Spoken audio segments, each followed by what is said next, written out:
Akhir kita bertemu lagi di kanal YouTube Komisi Pemilihan Umum Republik Indonesia. Terima kasih ya yang sudah menunggu sejak beberapa saat lalu untuk menantikan siaran langsung siaran pers pembentukan badan ad hoc penyelenggara pemilu tahun 2024. Teman pemilih, kita semua tahu sesaat lagi tahapan berikutnya dari penyelenggaraan pemilu serentak 2024 akan masuk pada tahap penyelenggaraan atau pembentukan badan ad hoc, di mana beberapa badan ad hoc yang sudah siap akan dibentuk, diantaranya adalah PPK, kemudian juga PPS, dan kemudian nanti akan berlanjut pada tahapan berikutnya adalah Pantarlih dan juga KPPS sesuai waktunya.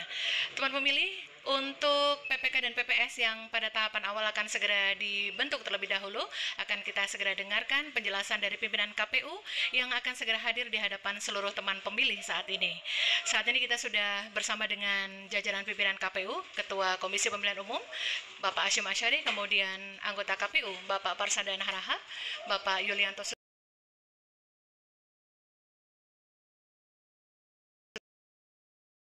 Pilih. Selamat menyaksikan. Assalamualaikum warahmatullahi wabarakatuh. Waalaikumsalam warahmatullahi wabarakatuh. Anggota KPU Mas Sadar Harahap, Ketua Divisi SDM KPU, hormati Mas Wiranto Sudrajat, Ketua Divisi Perencanaan Politik, hormati Mas Sedang oleh Ketua Divisi Teknis Penyelenggaraan Pemilu, hormati Pak Sekjen, sekalian teman-teman jurnalis yang saya hormati. Pada hari ini, hari Kamis tanggal 17 November 2022, kami akan memulai tahapan yang strategis, yaitu pembentukan badan ad hoc penyelenggara pemilu di tingkat kecamatan. Kalau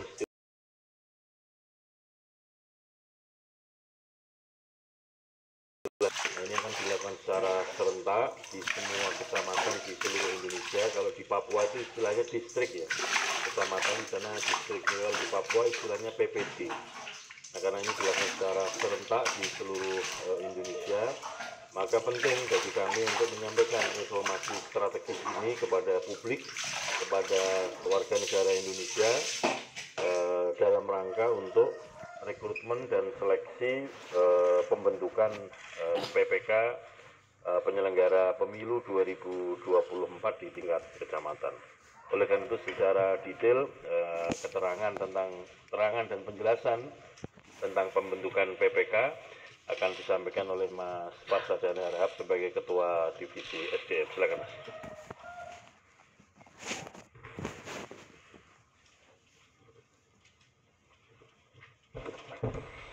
Terima kasih Pak Ketua. Yang saya hormati Pak Ketua dan teman-teman anggota, Pak Sekjen yang saya hormati, Bapak Ibu sekalian, teman-teman media yang hadir pada kesempatan kali ini. Seperti apa yang disampaikan oleh Pak Ketua tadi, kita akan melakukan perekrutan kecamatan dan di tingkat desa kelurahan, dan ini akan kami lakukan secara berkelanjutan gitu. Artinya kegiatan ini akan kami lakukan, mungkin teman-teman juga sudah dibagi ya press release-nya nanti setelah ini ya, bahwa kegiatan ini akan tanggal 20 November tahun 2022 sampai tanggal 16 Desember tahun 2022 terkait dengan pembentukan jajaran kita di tingkat kecamatan atau yang kita kenal dengan PPK.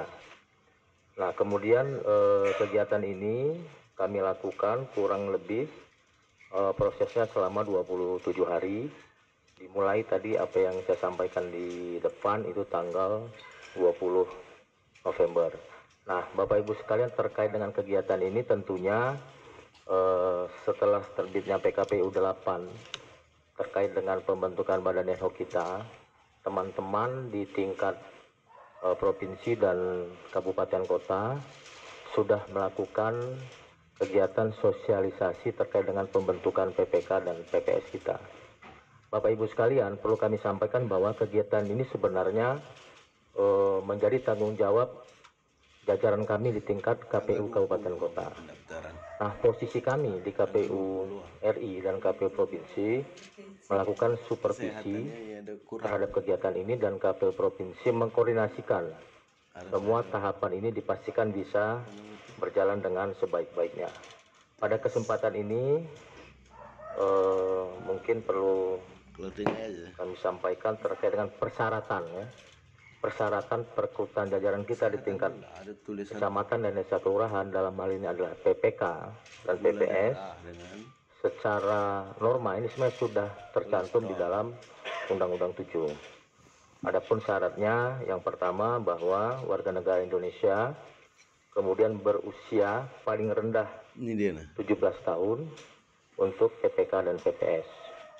Kemudian setia kepada Pancasila sebagai dasar negara, Undang-Undang Dasar Republik Indonesia tahun 1945, kemudian Bhinneka Tunggal Ika dan cita-cita proklamasi 17 Agustus 1945. Selanjutnya yang paling penting adalah mempunyai integritas, ya, pribadi yang kuat, jujur dan adil. Ini menjadi concern kami di KPU untuk bisa mendapatkan jajaran ad hoc kami yang memiliki integritas, jujur dan adil. Ini menjadi salah satu perhatian khusus dari kami, mengingat bahwa teman-teman di tingkat kecamatan, desa, kelurahan ini adalah merupakan tulang punggung KPU secara keseluruhan. Sebagai sebuah tulang punggung, tentunya ini menjadi harapan kami agar semua proses yang terjadi nanti dimulai dari tingkat KPPS atau TPS yang akan dilakukan nanti setelah ini, itu benar-benar bisa menjadi etalase bagi kami sebagai sebuah lembaga untuk memastikan bahwa semua proses pemilu ini berlangsung dengan baik. Kemudian syarat selanjutnya tidak menjadi anggota partai politik yang dinyatakan dengan surat pernyataan yang sah. Saya kira ini standar ya, untuk semua penyelenggara pemilu tidak boleh menjadi anggota partai politik. Kemudian berdomisili dalam wilayah kerja